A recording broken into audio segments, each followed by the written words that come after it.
ప్రతి నెల ఒకటి అర సినిమాలే బ్రేక్ ఈవెన్ అవుతున్నాయి. సంక్రాంతికి వస్తున్నాంలా భారీ లాభాలు దక్కడం లేదు. ఆగస్టులో అయితే ఒక్క సినిమా కూడా హిట్ కాలేదు. ఈ లోటుని సెప్టెంబర్ భర్తీ చేసింది. ఈ నెల వరుస సక్సెస్లతో ఎలా దూసుకుపోతుందో చూసేద్దామా? తెలుగు సినిమా సక్సెస్ చూసి చాలా కాలమైంది. కుబేర్ తర్వాత తెలుగులో మంచి వసూలు రాబట్టిన సినిమా ఒక్కటి లేదు. హరిహర వీరమల్లు, ఘాటి వంటి డిజాస్టర్స్ ని చూసింది. స్ట్రైట్ మూవీ తీర్చలేని లోటును డబ్బింగ్ మూవీ మహావతార నరసింహ తీర్చింది. 3 నెలల తర్వాత straight movie success little hearts తో స్టార్ట్ అయింది. మౌలి, శివాని నాగారం జంటగా యూత్ఫుల్ లవ్ స్టోరీగా రూపొందిన లిటిల్ హార్ట్స్ మంచి వసూలు సాధించింది. సాయి మార్తాండ్ డైరెక్షన్ లో web series 90s middle class biopic direct చేసిన ఆదిత్య హాసన్ లిటిల్ హార్ట్స్ ని నిర్మించారు. సినిమాను 3 కోట్లు కమితే ఇప్పటి వరకు 13 కోట్లు రాబట్టి మూడింతల లాభాలను తీసుకొచ్చింది. లిటిల్ హార్ట్స్ తో మొదలైన సక్సెస్ మిరాయి కంటిన్యూ చేసింది. బొమ్మ పడ్డమే లేటు పాజిటివ్ రావడంతో రిలీజ్ అయిన ఫ్రైడేనే సండే టికెట్స్ కూడా సోల్డ్ అవుట్ అయ్యాయి. థియేటర్స్ స్క్రీన్స్ పెంచినా సరిపోకపోవడంతో చాలా చోట్ల శని, ఆదివారం నాడు ఉదయం 8 గంటలకే షోస్ ని ప్లాన్ చేశారు. వరుస ఫ్లాపుల్లో ఉన్న పీపుల్స్ మీడియా ఫ్యాక్టరీకి మిరాయి మరిన్ని పెద్ద సినిమాలు చేయడానికి ధైర్యాన్నిచ్చింది. ఇదే బ్యానర్ లో రూపొందిన తెలుసు కదా అక్టోబర్ 17న, రాజాసాబ్ జనవరి 9న రిలీజ్ కి రెడీగా ఉన్నాయి. చాలా కాలం క్రితమే ఫేడ్ అవుట్ అయిన మనోజ్ మిరాయితో కంబ్యాక్ అయ్యాడు. సినిమా బ్లాక్ బస్టర్ మీట్ లో ఆనందంతో కేరింతలు కొట్టాడు. ఆయన మాట్లాడుతూ దర్శకుడు కార్తిక్ తననే కాదు తన ఫ్యామిలీని నిలబెట్టాడని ఎమోషనల్ అయ్యాడు. మిరాయి మొదటి రోజు ప్రపంచవ్యాప్తంగా 27 కోట్ల 20 లక్షలకు కలెక్ట్ చేస్తుందని మేకర్స్ ప్రకటించారు. శని, ఆదివారాల్లో మరొక 60 కోట్ల గ్రాస్ కలెక్ట్ చేస్తుందని అంచనా. సినిమా థియేట్రికల్ రైట్స్ ని 34 కోట్లు కమ్మగా ఆదివారం నాటికి బ్రేక్ ఈవెన్ అవడం గ్యారంటీ. మిరాయితో పాటు రిలీజ్ అయిన బెల్లంకొండ శ్రీనివాస్ కిష్కిందపురి కూడా పాజిటివ్ టాక్ తెచ్చుకుంది. ఇలా సెప్టెంబర్ వరుస సక్సెస్ లను తీసుకొచ్చింది. ఈ సెప్టెంబర్ సక్సెస్ మెగా హిట్ కావాలంటే 25న రిలీజ్ అయ్యే ఓజీ వరకు వెయిట్ చేయాల్సిందే. సినిమాకు మంచి బజ్ ఉండడంతో మొదటి రోజే 125 కోట్ల గ్రాస్ వస్తుందని అంచనా వేస్తున్నారు. దసరా బరిలో మరో తెలుగు మూవీ లేకపోవడం ఓజీకి కలిసి రానుంది. పాజిటివ్ టాక్ వస్తే ఓజీ రికార్డులు కొల్లగొట్టే ఛాన్స్ ఉంది. దసరా నాడు తెలుగులో రీయూనియన్ జరుగుతోంది. అంటే 80s 90s హీరో హీరోయిన్స్ ఒక చోట కలవటం లేదు. 2 హిట్ కాంబినేషన్స్ కి దసరా రోజు ముహూర్తం పెట్టారు. అవేంటో చూసిద్దామా? 2023 సంక్రాంతికి వచ్చిన బాలయ్య వీరసింహారెడ్డి, చిరంజీవి వాల్తేరు వీరయ్య సూపర్ హిట్ అయ్యాయి. మళ్ళీ ఇదే కాంబినేషన్స్ లో రూపొందే సినిమాలను దసరా రోజున పూజా కార్యక్రమాలతో మొదలు పెడుతున్నారు. బాలకృష్ణ, గోపీచంద్ మలినేని సినిమా, చిరంజీవి బాబీ మూవీ ఒకే రోజు మొదలవుతుంటే ఒకే రోజు రిలీజ్ అవుతూ మరోసారి ఢీ కొడతారంటూ కామెంట్స్ చేస్తున్నారు నెటిజన్స్. బాలకృష్ణ నటిస్తున్న అఖండ 2 షూటింగ్ దాదాపు పూర్తయింది. గోపీచంద్ మలినేని సినిమా దసరా నాడు లాంఛనంగా ప్రారంభించి రెగ్యులర్ షూటింగ్ కూడా త్వరలో స్టార్ట్ చేస్తారని తెలిసిందే. ఇంతవరకు తెరపైన కనిపించని బాలయ్యను ఓ రేంజ్ లో చూపిస్తానంటున్నాడు దర్శకుడు. బాబీ దర్శకత్వంలో నటించిన వాల్తేరు వీరయ్య చిరంజీవి కెరీర్ లో హైయెస్ట్ గ్రాసర్ గా నిలిచింది.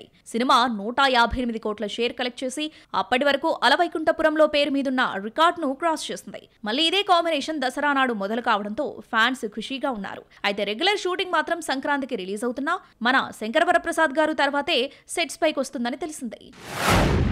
శ్రీలీల తన కెరియర్ ని తనే చేతులారా కిల్ చేసుకుంటోందా? చేతి నిండా సినిమాలున్నా, క్రేజీ ప్రాజెక్ట్స్ ఉన్నా శ్రీలీల కూడా బాలీవుడ్ మాయలో పడి మరో కీర్తి సురేష్ లా తయారైందా? ఇలాగే చేస్తే ప్రెజెంట్ సెట్స్ పై ఉన్న సినిమాలు తప్ప తెలుగులో మరో ఆఫర్ రావటం కష్టమేనా? ఇంతకీ శ్రీలీల చెయ్యకూడని పని ఏం చేస్తోంది చూద్దామా? ముద్దుగుమ్మలు తెలుగులో ఉన్నంతకాలం బాగానే ఉంటారు. తెలుగు ఆడియన్స్ టేస్ట్ కు తగ్గట్టు ఫిజిక్ మెయింటైన్ చేస్తూ స్టార్స్ అయిపోతారు. హిందీ ఆఫర్స్ కోసం బాలీవుడ్ ఛాన్స్ వస్తే మాత్రం జీరో ప్యాక్ మోజులో పడి మొహంలో కళ పోగొట్టుకుంటారు. నేను శైలజ, నేను లోకల్, మహానటి మూవీలో కీర్తి సురేష్ కు ఇప్పటి కీర్తికి సంబంధమే లేదు. అందరిలాగానే జీరో సైజ్ కు వెళ్లి మొహంలో కళ, ఛాన్సులు, క్రేజ్, స్టార్డమ్ ఒకటేంటి అన్ని పోగొట్టుకుంది. 1 ఆఫర్స్ తో సరిపెట్టుకుంటూ క్రేజీ ప్రాజెక్ట్స్ కోసం వెయిట్ చేస్తోంది. శ్రీలీలను చూస్తుంటే మరో కీర్తి సురేష్ కనిపిస్తోంది. డెబ్యూ మూవీ పెళ్లి సందడిలో కాస్త బొద్దుగా కనిపించి ఆ తర్వాత సినిమాకు తగ్గుతూ వచ్చింది. రీసెంట్ వీడియోలు చూస్తుంటే గుర్తుపట్టడమే కష్టమయ్యింది. శ్రీలీలకు ఏమయ్యిందే? ఏమైనా అనారోగ్యం చేసిందా అన్న డౌట్ వస్తోంది. రీసెంట్ గా షూటింగ్ లో మేకపిల్లను ఎత్తుకున్న వీడియోను సోషల్ మీడియాలో పోస్ట్ చేస్తే ఎవరి అమ్మాయని అనుకోవాల్సి వచ్చింది. కెరియర్ అయిపోయిందన్న టైంలో Pushpa 2లోని item song Kissik శ్రీలీలకు pan India image తీసుకొచ్చింది. ఆషికీ 3లో కార్తిక్ ఆర్యన్తో జతకడుతూ బాలీవుడ్లోకి ఎంట్రీ ఇచ్చింది. బాలీవుడ్లో 1-2 ఆఫర్స్ వచ్చాయని జీరో సైజ్ మెయింటైన్ చేస్తే ఈ సైజ్ కెరియర్ను రక్షించలేదు. శ్రీలీల ఇంతవరకు పర్ఫార్మెన్స్తో నటిగా నిరూపించుకుంది లేదు. అదృష్టమే ఎల్లకాలం రక్షిస్తుంది అనుకుంటే పొరపాటే. ఆ మధ్య ఇన్స్టాలో పెట్టిన ఓ వీడియో చూస్తే బక్క చిక్కి శ్రీలీలకు డూప్లా కనిపించిందే. నేను జీరో ప్యాక్తోనే ఉండాలంటే ప్రస్తుతం నటిస్తున్న మాస్ జాతర, ఉస్తాద్ భగత్ సింగే తెలుగులో లాస్ట్ మూవీస్ అవుతాయి. హీరోయిన్స్ అన్న తర్వాత స్లిమ్ గా ఉండాలి అనుకోవడంలో తప్పు లేదు. మరి కళాకాంతి లేని ఫేస్ ను కోరుకోవాలా అన్న కామెంట్స్ వినిపిస్తున్నాయి. జీరో సైజ్ కు బాలీవుడ్ బ్రహ్మరథం పడుతుంది అనుకుంటే పొరపాటే.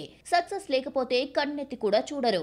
ఇదంతా హిందీ సినిమాల కోసమే అనుకుంటే అంతకన్నా తెలివి తక్కువ పని మరొకటి ఉండదు. బేబీ జాన్ ఫ్లాప్ తర్వాత కీర్తి సురేష్ కు మరో బాలీవుడ్ ఆఫర్ దక్కలేదు. విఎఫ్ఎక్స్ ఎక్కువగా ఉన్న సినిమా హిట్ అయితే అందరికీ ముందుగా రాజమౌళినే గుర్తుకొస్తాడు. ముఖ్యంగా చిన్న చిత్రం సక్సెస్ అయితే తక్కువ బడ్జెట్తో రాజమౌళి ఎందుకిలా తీయలేకపోతున్నాడంటూ సోషల్ మీడియాలో ప్రశ్నిస్తారు. ఈ మధ్యకాలంలో రాజమౌళికి సవాల్ విసిరిన సినిమాలేంటో చూసేద్దామా? బాహుబలితో తెలుగు సినిమాను జాతీయ స్థాయికి తీసుకెళ్లాడు జక్కన్న. RRR రెగ్యులర్ స్టోరీ అని మనకు అనిపించినా హాలీవుడ్ సెలబ్రిటీస్ కు బాగా నచ్చింది. నాటు నాటు సాంగ్ కు 2 ఆస్కార్లు రావడంతో రాజమౌళి పేరు ప్రపంచ వ్యాప్తంగా వినిపించింది. అయితే మిరాయ్, ఆ మధ్య కల్కి సినిమా రాజమౌళికి తలనొప్పిగా మారాయి. రాజమౌళి సినిమా తీస్తున్నాడంటే అప్పటి వరకు తెలుగులో హైయెస్ట్ బడ్జెట్ అదే అవుతుంది. 10 నుండి 15 కోట్ల మధ్యలో నడిచే తెలుగు సినిమాను మగధీరతో 40 కోట్లకు తీసుకెళ్లాడు. బాహుబలి 2తో బడ్జెట్ ను 200 కోట్లకు, RRRతో 300 కోట్లకు తీసుకెళ్లాడు. యంగ్ హీరో తేజ సజ్జా సినిమా వచ్చినప్పుడల్లా రాజమౌళి పేరు బయటకొస్తోంది. మిరాయ్ అనే కాదు, హనుమాన్ రిలీజ్ అయినప్పుడు కూడా సినిమాలోని గ్రాఫిక్స్ ని బాగున్నాయని చెప్పడానికి రాజమౌళితో కంపేర్ చేశారు.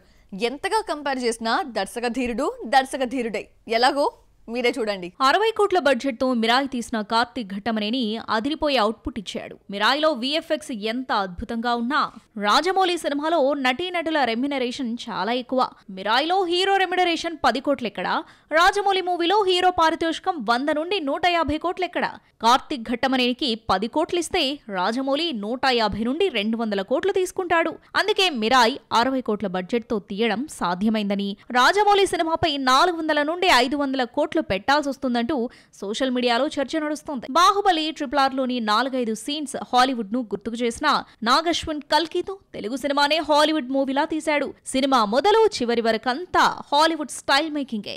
ఇప్పటి వరకు రాజమౌళిని మాత్రమే హాలీవుడ్ స్థాయిలో చూసిన ఆడియన్స్ మైండ్ సెట్ కల్కితో మారిపోయింది. 3 ఏళ్లుగా మహేష్ SSMB 29 నే నమ్ముకుంటాడు. 2-3 సినిమాలకు తీసుకునే రెమ్యునరేషన్ ఈ ఒక్క సినిమాతో వసూలు చేస్తాడు. రాజమౌళి కూడా ఇంతే. RRR తర్వాత మహేష్ తో తీస్తున్న సినిమా బడ్జెట్ 1000 కోట్లు దాటిపోతుంది. దానికి తగ్గట్లే ప్రమోషన్ 120 దేశాల్లో రిలీజ్ కు రెడీ చేస్తున్నాడు. ఇక ఓపెనింగ్స్, వసూళ్లు కూడా జక్కన్న స్టైల్లో రికార్డులు బద్దలు కొట్టేలా ఉంటాయి. SSMB 29 కోసం హాలీవుడ్ ఆడియన్స్ కూడా ఆసక్తిగా ఎదురుచూస్తున్నారు. ఇంగ్లీష్ మూవీ స్టాండర్డ్స్ తో అంతకు మించి ఎలా తీస్తాడో చూడాలి మరి.